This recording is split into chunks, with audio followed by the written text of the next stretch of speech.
नमस्कार दोस्तों, आज हम दो स्टॉक्स का रिव्यू करेंगे। सबसे पहली कंपनी जो हम एनालाइज करेंगे वो है कैपेसाइट इंफ्रा प्रोजेक्ट्स। तो कैपेसाइट इंफ्रा प्रोजेक्ट्स को मुझे एनालाइज करने के लिए सुशांत छाबरिया ने कहा है। एंड कैपेसाइट इंफ्रा प्रोजेक्ट्स पे थोड़ा ब्रीफ दे देता हूँ मैं, राइट। बेसिकली ये एक रियलिटी ईपीसी कंपनी है।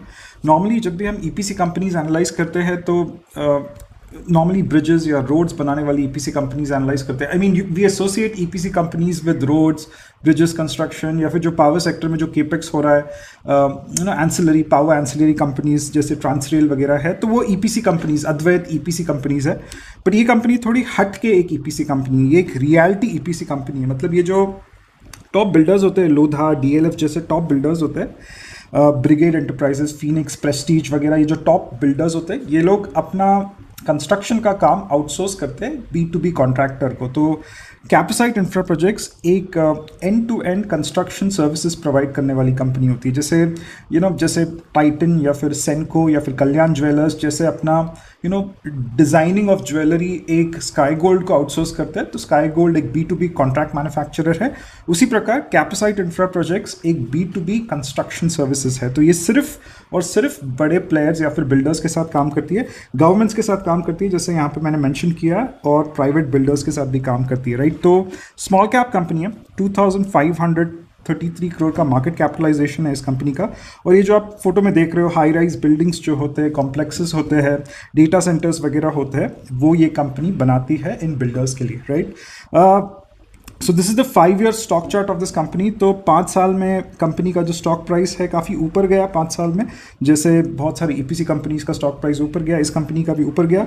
बट पिछले जो 1 साल का हाल है वो एक तरह से थोड़ा अच्छा नहीं है। तो जो स्टॉक प्राइस है, स्टॉक चार्ट पे अगर आप देखोगे तो stock price has been consistently falling, करीबन 425 का एक तरह से पीक बनाया यहाँ पे, and after that this stock price is collapsing over year, right. तो पिछले 1 साल का जो स्टॉक प्राइस है वो कोलैप्स कर रहा है, राइट। तो normally whenever we analyze companies, whenever we do fundamental analysis, दो चीज़ें मोटा मोटी देखने की ज़रूरत होती है।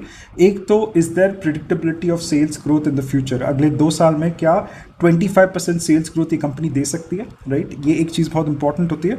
और दूसरी जो इंपॉर्टेंट चीज़ होती है वो कि ये सस्ते में मिल रही है क्या नहीं, मल्टीपल्स क्या है, वैल्यूएशन क्या है, पी कम है या नहीं है, right.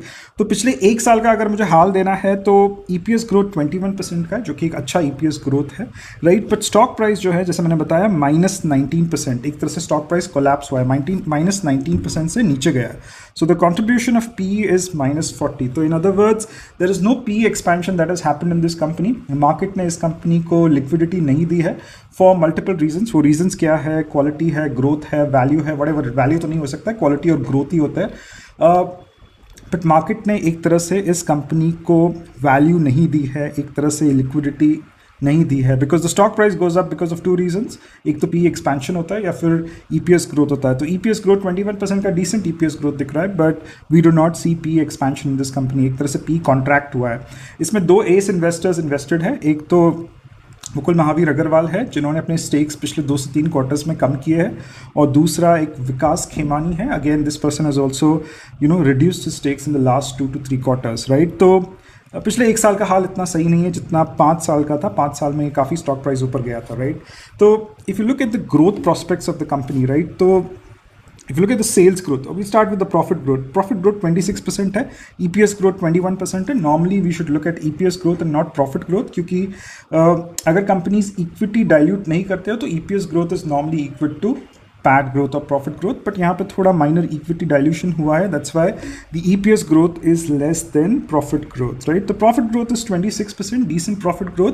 Sales growth is 14% for the last 1 year. India का नॉमिनल GDP करीबन 11-12% है, तो ये कंपनी इंडिया के नॉमिनल GDP से फास्टर ग्रो हो रही है। 5 साल का इट्स 9%। तो इंडिया का जो नॉमिनल GDP पिछले 5, 7, 10, 15 साल से करीबन 11, 12, 13% से ग्रो हो रहा है, बट ये कंपनी वो मैच नहीं कर पा रही है, एक तरह से 9% से ग्रो हो रही है, राइट। तो the last 1 year has been a good year, but still the stock price did not go up, and there are reasons why the stock price did not go up. तो इस company का अगर आप order book देखोगे on the face of it काफ़ी तगड़ा order book है, 11,000 करोड़ का ऑर्डर बुक है, right. And you know the order book is around 4x the revenues of FY25। तो नॉर्मली अगर आप प्रीवियस वीडियोस मेरे देखोगे तो आई मेंशन मल्टीपल टाइम्स कि जब भी किसी भी कंपनी का ऑर्डर बुक 2x होता है उसके प्रीवियस ईयर सेल्स ग्रोथ के, then we could have a company which could grow 2x 3x 4x time, right. तो इस कंपनी का ऑर्डर बुक 11,000 करोड़ का है, बट इसका जो टाइम ऑफ कंप्लीशन है, प्रोजेक्ट कंप्लीशन टाइम जो है वो 3 साल का है। तो 11,000 divide by 3 is something which we need to look at. तो करीबन 1 साल का FY26 का ऑर्डर बुक इज अराउंड 3,500। तो इतना बड़ा ऑर्डर बुक भी नहीं है, it's 1.3x of FY25 sales, right. तो सुशांत ने जब मैसेज दिया था उस कमेंट बॉक्स में, तो he had told that you know the order book of this company is around 4x of FY25 sales. The order book actually for FY25 और FY26 is 1.3x FY25 sales. जो आपने 11,000 coat किया था उस comment box में, उस comment में, it was for 3 years, right. तो ऑर्डर बुक्स जब देखें तो थोड़ा ध्यान से देखना ज़रूरी है। The time duration is very important when we look at order books, right. तो मुद्दे की बात करते हैं, राइट। तो इस कंपनी का जो EPS ग्रोथ काफ़ी तगड़ा है, फंडामेंटली अर्निंग्स ग्रोथ काफ़ी अच्छे आए हैं, बट इसका स्टॉक प्राइस कॉन्ट्रैक्ट किया 2 से 3 कारणों की वजह से, राइट। सबसे पहला कारण है कि कंपनी के प्रमोटर्स ने अपने 100% जो शेयर्स है वो प्लेज कर दिए, राइट। तो whenever the promoter pledges his shares, normally we have seen 19%, 20%, 25% promoters pledge करते हैं अपने shares, यहाँ पे 100% pledge किए shares। तो कहीं ना कहीं क्वालिटी पॉइंट ऑफ व्यू से ये इतना सही नहीं माना जाता है, right. The second thing is the CFO to EBITDA is 0.3, right. CFO to EBITDA अगर 0.3 है, इसका मतलब ये है कि the company is not able to convert profits into cash flows. तो प्रॉफिट्स काफ़ी अच्छे दिखा रहे हैं, 26% का प्रॉफिट ग्रोथ दिखा रहे हैं, बट कैश नहीं आ रहा है बिजनेस में, कैश नहीं है बिजनेस में, राइट। तो ये इसके कारण है कि 70% of the business comes from government clients. जो मैं प्राइवेट बिल्डर्स की बात कर रहा था, इट्स ओनली 30%। गवर्नमेंट के जो भी प्रोजेक्ट्स होते हैं वो कंपनी, गवर्नमेंट के जो भी MHADA for example housing colony बनती है, तो ये कंपनी बनाती है गवर्नमेंट के लिए। एंड यू नो बहुत सारे केसेस इस कंपनी ने फाइल किए हैं बहुत सारे अपने क्लाइंट्स के ऊपर कि they have not paid money after taking construction services from this company. तो कहीं ना कहीं CFO to EBITDA दिखाता है कि बिजनेस मॉडल में उतना स्ट्रेंथ नहीं है, EPC कंपनी है, बैरियर्स टू एंट्री काफ़ी कमज़ोर होते हैं, कंपटीशन बहुत ज़्यादा होता है, fixed asset to total asset भी ज़्यादा नहीं है इस कंपनी का, तो इतना कैपिटल इंटेंसिव कंपनी नहीं है, right. Debt to equity is 0.25। I think debt to equity काफ़ी ठीक ठाक है, शॉर्ट टर्म डेट है, लॉन्ग टर्म ज़्यादा डेट नहीं है। Long term sustainability metrics ROE ROC काफ़ी कमज़ोर है, 8% 14%, राइट। तो I think ROE is nothing but how efficiently the company uses shareholders equity। तो ROE ROC long term sustainability parameters पे भी कंपनी इतनी strong नहीं है, राइट। नेट प्रॉफिटेबिलिटी इज 9%, ठीक ठाक है, राइट। बिजनेस में प्रॉफिटेबिलिटी है, करीबन 9% की प्रॉफिटेबिलिटी है। ऑपरेटिंग प्रॉफिट मार्जिन 16-17 के एक तरह से रेंज में एक तरह से फ्लक्चुएट होता है। तो इस कंपनी का स्टॉक प्राइस अगर ऊपर नहीं गया है in spite of decent EPS growth, it is because of the pledged percentage of 100% promoter pledge. And second, इतना ज़्यादा कोई बहुत ज़्यादा बार्गेनिंग पावर नहीं है इस कंपनी के साथ, right. But the good thing about this company is इसका जो P अगर आप देखो, इसका वैल्यू देखो आप, इट्स 13, राइट। तो the industry P is around 21 and earnings yield is 12%। Normally earnings yield जब लिया जाता है, so what is earnings yield? Earnings yield अगर 12% यहाँ पे मेंशन किया है मैंने, तो वो इसलिए मेंशन किया है because I am comparing the earnings yield with the bond yields. The bond yields are trading at around 6.67% right now.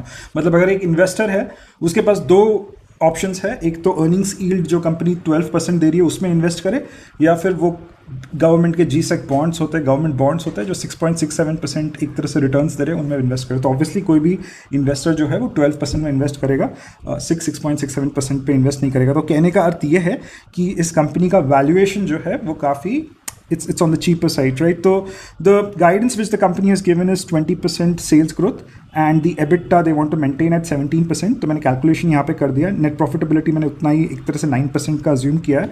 So the EPS growth for next 1 year it's coming out to be 24%, which is a good EPS growth, and the forward peg is 0.4। तो company काफ़ी clear cut एक undervalued company लग रही है, right. एक decent company लग रही है, right.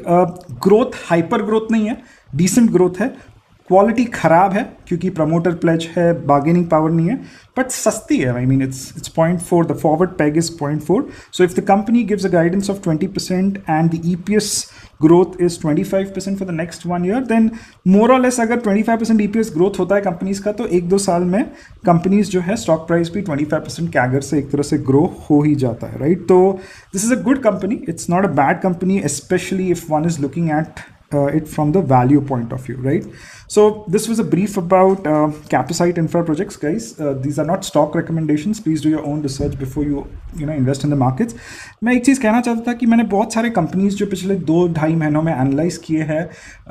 I don't know whether you guys have done a second level analysis around those companies, but बहुत सारे कंपनीज के जो स्टॉक प्राइसेस है काफ़ी ऊपर गए हैं, राइट. तो आई होप कि ये जो भी एनालिसिस लेवल 1 एनालिसिस हो रहा है यहाँ पे, you know do a level 2 analysis and एक तरह से देखिए what ever investing options that you have. तो बहुत सारे कंपनीज के स्टॉक प्राइसेस ऊपर गए हैं. मैं कोई नाम वगैरह नहीं लूँगा कंपनीज के, because I'm not a SEBI registered analyst and I'm not supposed to give any advice to anyone. These are all educational videos, but जो भी कंपनीज चैनल पे डिस्कस हो रहे हैं प्लीज़ उसको एक तरह से देख लीजिए, फिर से एक लेवल 2 एनालिसिस कर लीजिए, बिकॉज शॉर्ट टर्म में भी एक तरह से वो कंपनीज के स्टॉक, बहुत सारे कंपनीज के स्टॉक प्राइसेस ऊपर गए हैं एंड भले मार्केट कहीं नहीं गया है 25,000 26,000 के रेंज में है, बट इसका मतलब ये नहीं है कि इंडिविजुअल कंपनीज ऊपर नहीं जाते, right. So just keep an eye on the companies that we discuss and do a level 2 analysis and think whether you want to invest in those companies, right. So next company that we invest is Adani Energy Solutions. इसको शुभम भारद्वाज ने मुझे analyse करने के लिए कहा है, right. तो समझ लेते हैं कि अदानी एनर्जी सॉल्यूशंस करती क्या है. तो ये कंपनी पावर ट्रांसमिशन बिजनेस में है, राइट. तो अगर आप पावर का वैल्यू चेन देखें तो उसमें 3-4 प्लेयर्स आते हैं या 3-4 फेजेस आते हैं. सबसे पहला तो जनरेशन आता है, राइट. तो पावर जनरेशन जो होता है वो NTPC जैसे कंपनीज करते हैं, जो थर्मल प्लांट्स में आपका कोल को इलेक्ट्रिसिटी में बदला जाता है, या फिर solar power, wind power, hydro electric power, the conversion of to electrical energy, electricity, वो एक तरह से पावर जनरेशन होता है. तो अब इलेक्ट्रिसिटी बन गई, इतना इलेक्ट्रिसिटी बना दिया, अब उसको डिससेमिनेट भी करना है, डिस्ट्रीब्यूट भी करना है, तो बल्क में एक तरह से ट्रांसमिट किया जाता है उनको, राइट. सब स्टेशंस को, जैसे छोटे छोटे तो नहीं होते ना, स्टेट गवर्नमेंट्स की यूटिलिटी कंपनीज होती है, जैसे बेस्कॉम होता है या फिर MSEB होता है, राइट. तो CESC होता है, बंगाल में CESC है, राइट. तो ये सारे कंपनीज को ट्रांसमिट किया जाता है या ट्रांजिशन किया जाता है, एक तरह से ट्रांसमिशन किया जाता है, तो ये बल्क ट्रांसमिट होता है. तो अदानी एनर्जी जो है ये पावर ट्रांसमिशन बिजनेस में, एक तरह से जहाँ से पावर जनरेट होता है थर्मल प्लांट से, सब स्टेशंस या स्टेशंस को स्टेट यूटिलिटी कंपनीज को भेजने का एक काम करती है. And the second thing which it does is distribution, power distribution. तो लास्ट माइल डिस्ट्रीब्यूशन जो है उन सब स्टेशन से हमारे घरों को, कमर्शियल सेंटर्स को, इंडस्ट्रीज को एक तरह से डिस्ट्रीब्यूशन का काम भी करती है. तो 55% of the revenues come from distribution, around 35% of the revenues come from transmission. तो it's a power transmission and power distribution company, right. तो एक तरह से B2C बिजनेस भी है, क्योंकि लेट्स से मेरे घर को अगर इलेक्ट्रिसिटी भेज रही है अदानी एनर्जी सॉल्यूशंस, तो कहीं ना कहीं मुझे पे करना पड़ता है इनको. मुंबई में फॉर एग्जांपल इनका नेटवर्क काफ़ी स्ट्रॉन्ग है. And then a B2B player as well, where in they kind of recover their receivables from state utility companies, right. तो market capitalization is around 91,000 crore. ये कंपनी काफ़ी एक फेमस कंपनी रह चुकी है. तो यहाँ पे अगर आप अदानी का, मैंने 5 साल का यहाँ पे स्टॉक चार्ट दिखाया आपको, तो at one point of time it was at a peak of around 4,000 and पिछले 2-2.5 सालों में this is corrected to around 500, right. तो कुछ ऐसे 2 से 3 कारण थे जिनकी वजह से इस कंपनी का स्टॉक प्राइस बहुत ज़्यादा करेक्ट हुआ. क्योंकि अगर आप बाकी कंपनीज पावर जनरेशन और ट्रांसमिशन और डिस्ट्रीब्यूशन में देखें, जैसे पावर ग्रिड, एक आपको पैटर्न दिखेगा. पावर ग्रिड का फॉर एग्जांपल स्टॉक प्राइस यहाँ पे ऊपर गया, अब पिछले 2-3 महीनों से एक तरह से स्टैग्नेट हो रहा है, राइट. दूसरी कंपनी एक है जो टाटा पावर, स्टॉक प्राइस ऊपर गया 5 साल में, राइट, एंड पिछले 3-4 महीने में स्टैग्नेट हो रहा है. Then you look at Torrent Power, again ऊपर गया और फिर स्टैग्नेट हो रहा है, राइट. तो these are some of the competitors of this company, right. But Adani का थोड़ा केस ही अलग लग रहा है. अदानी पावर सोल्यूशंस है ये, राइट. अदानी के बहुत सारे पावर कंपनीज, अदानी पावर भी एक है, बट अदानी सोल्यूशंस का आप यहाँ पे देखोगे तो करीबन बहुत ज़्यादा करेक्ट हुआ stock price, and in the last 1.5 year एक तरह से ये एक रेंज में ही चल रहा है. और इसके 2-3 कारण हैं, we look at it, right. तो what does the market think about the company? EPS growth 1522 का मतलब ईपीएस ग्रोथ छप्पर फाड़ के ईपीएस ग्रोथ है, बट स्टॉक प्राइस का ग्रोथ जो है वो -26, तो ऑब्वियसली स्टॉक प्राइस कोलैप्स किया है। तो कॉन्ट्रीब्यूशन ऑफ पी इज -1450%, मतलब कोई पैसा लगाना नहीं चाहता है अदानी में। भले रिटेल इन्वेस्टर्स, करीबन 5 लाख रिटेल इन्वेस्टर्स ने इस कंपनी में पैसा लगाया, पर मुझे लगता है ये 2-3 साल पहले जब वो पीक पे एक तरफ से था तब इसमें एक तरह से पैसा लगाया था।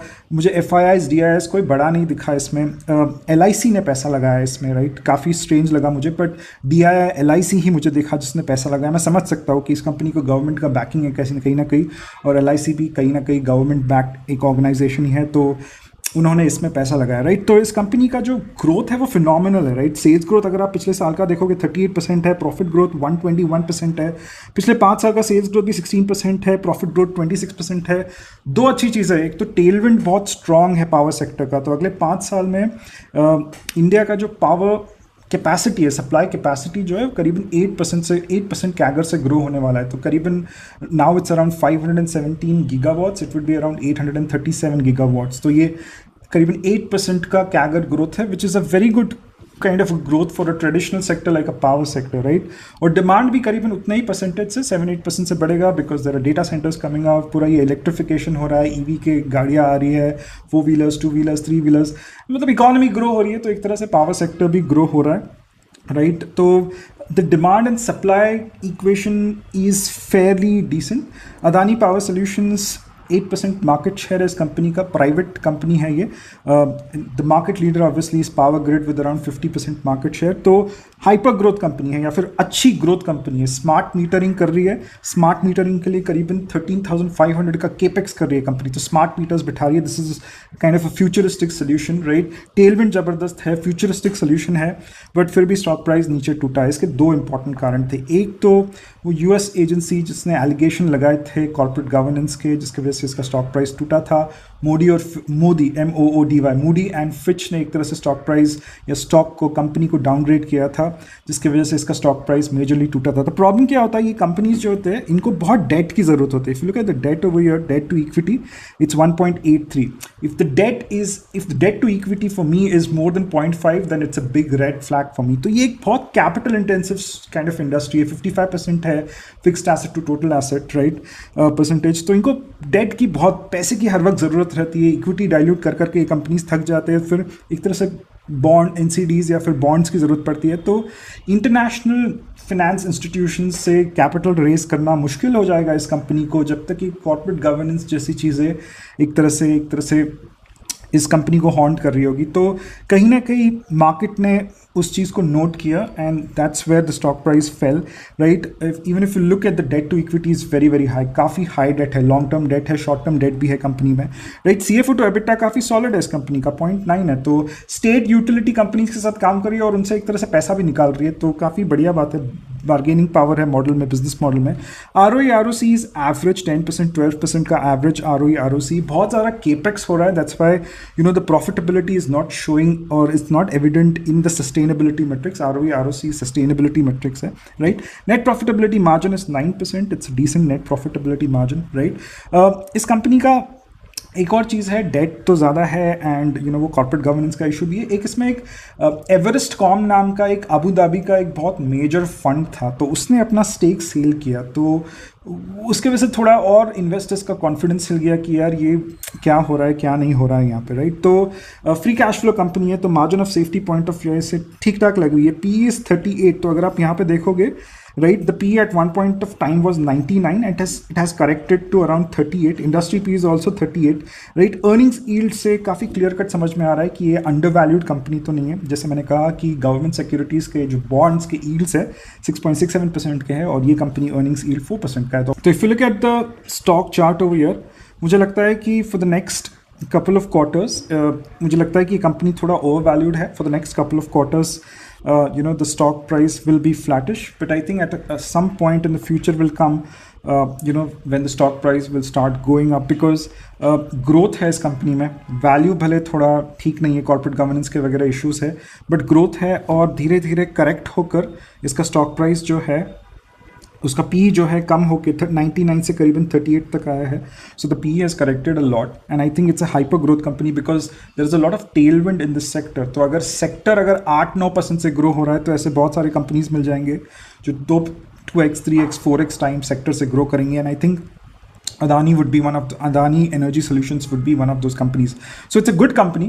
It's a decent company, but थोड़े कॉर्पोरेट गवर्नेंस इश्यूज क्वालिटी वगैरह में थोड़ा प्रॉब्लम था. बट आई थिंक ग्रोथ पे ये कंपनी काफ़ी आगे जा सकती है in the next couple of years, in the next 3 to 4 years. कोई सप्लाई गैप का मेरे को कुछ ऐसा इशू नहीं लग रहा है कि डिमांड एक तरह से ज़्यादा हो जाएगी इलेक्ट्रिसिटी के लिए और सप्लाई उतना ही रहेगा. I think the supply is also growing 8%, demand is also growing 7 to 8%. So I do not see a lot of threat from that point of view. But one of the important threats that these kind of companies have is the project execution risk. तो काम लिया है, कहा है कि 2 साल में खत्म होगा, बट 2 का 3 साल हो रहा है, 3 का 4 साल हो रहा है. But that is something which one needs to watch in. So this was a brief analysis of Adani Solutions, Adani Energy Solutions. Hope you guys liked these analysis. Please share other companies, names of other companies which you want me to further analyze. Thank you very much for your time, guys. Please take care. Bye-bye.